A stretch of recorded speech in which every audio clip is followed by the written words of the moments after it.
Thank you, Mr. Chairman. I'd like to speak to the motion for a couple of minutes. And I don't want to preempt anybody who may still have questions. So I would be quite prepared if somebody wants to poke at a detail or something to pause this, but if it's time, I'll speak now. I accept, okay? Thanks. Mr. Chairman, I'm going to be voting against the proposed budget, and these are my reasons. First of all, the budget is too high. The year that just ended, we operated the district on $64 million. Yet we're told that unless we budget $69 million for next year, and yeah, we now have a motion on 68, but unless we budget 69, we need to close a school, this while enrollment continues to plummet. 2, the Budget Committee has not been presented with the revenue budget for 2015-16. Many people assume that a flatline expenditure budget will result in minimal or no tax impact. This is not the case. We know that this year's budget benefits from about $1.5 million of one-time windfall revenue in the form of the LGC Health Trust return of surplus. Even with a flat expenditure budget, increased tax revenue will be needed to replace this. Further, we've been told to expect a drastically reduced surplus this year, which will need to be replaced by increased taxes. I cannot consider voting to appropriate taxpayers' money with no information about what the taxpayer impact will be via knowing the revenue side. 3, the budget is predicated on an unrealistic plan for shutdown of Sandown Central School. I tell this committee, and I tell the voters, and I tell the people who are here, that I would be prepared to support a reasonable plan for closure of Sandown Central. And I'm saying that knowing that's not what people want to hear me say. And also maybe people don't think I'm being sincere. But I would be prepared to support a reasonable plan.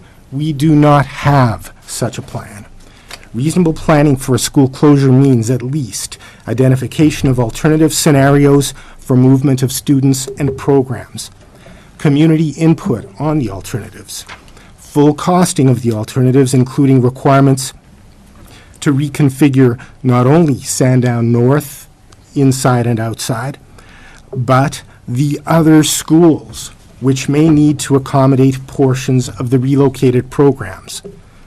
A costed plan for the Sandown Central shutdown and whatever needs to be done there. A vote at the school board to approve the selected plan, with the approved alternative to be incorporated into the budget plan for the following year. If the administration were serious, it could have at least done the above as an internal process between April, when the flat line was voted, and November, when draft 1 was presented. And Dr. Metzler has even said these plans have been in the works at least since deliberative in case this contingency came up. Yet, the first time this was put forward by the administration was at last week's school board meeting. I cannot comprehend why we haven't been discussing this in some detail, given what Dr. Metzler said, why we haven't been discussing this in detail since September.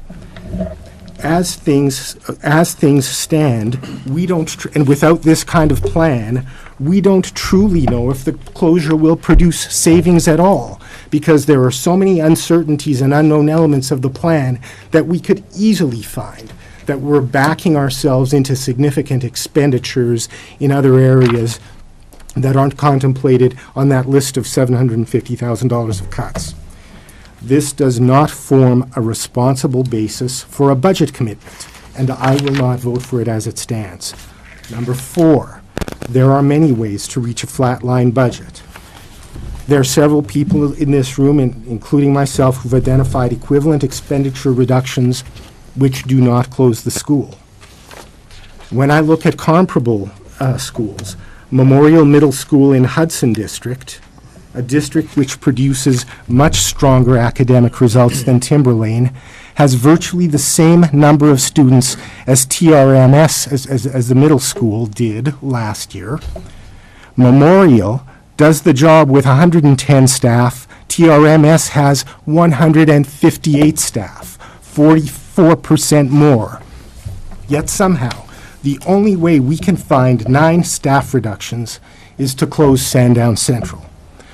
Woodbury Elementary School in Bedford has virtually the same number of students as Pollard, 537. Let's get to the I am point. going to finish. Let's get to the point. Let's get to the point. Woodbury We're gonna has move along. 66 staff, Pollard has 105. Yet the only way we can find 9 staff reductions is to close Sandown Central. Hudson School District as a whole has the same number of students as Timber Lane last year. Hudson has 494 staff. Timber Lane, almost 700. Yet the only way we can find 9 staff reductions is to close Sandown Central. Mr. Green, you have 30 seconds. I've argued that this district is grossly overstaffed compared to other similar districts which produce better academic results. I'm convinced that even a flatline budget provides the district with far more money than needed to deliver a quality education on par with the best comparable districts. I was and am prepared to present and defend an alternative, fiscally responsible bottom-line budget once the district has provided the public with its revenue estimates for 2015-16. Thank you. I'm going to make the first point. We can sit here and cast stones and criticize others and not be part of the solution all we want.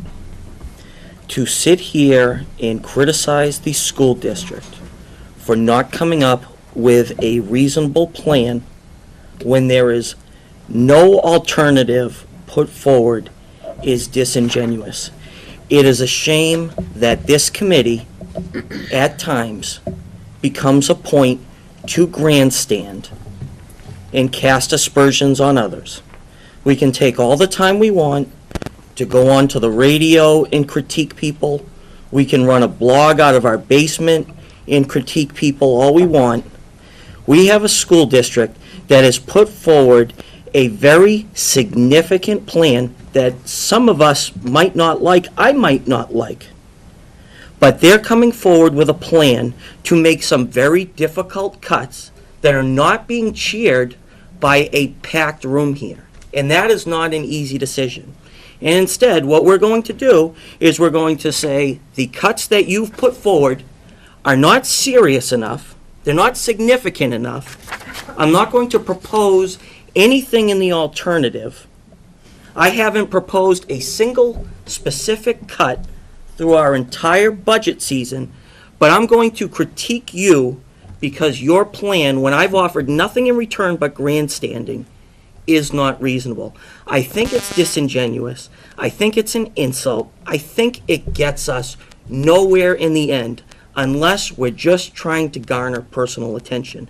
And I don't think it's a service to the people of Sandown. I don't think it's a service to the people fighting to keep Sandown Central School. Mr. Holmes.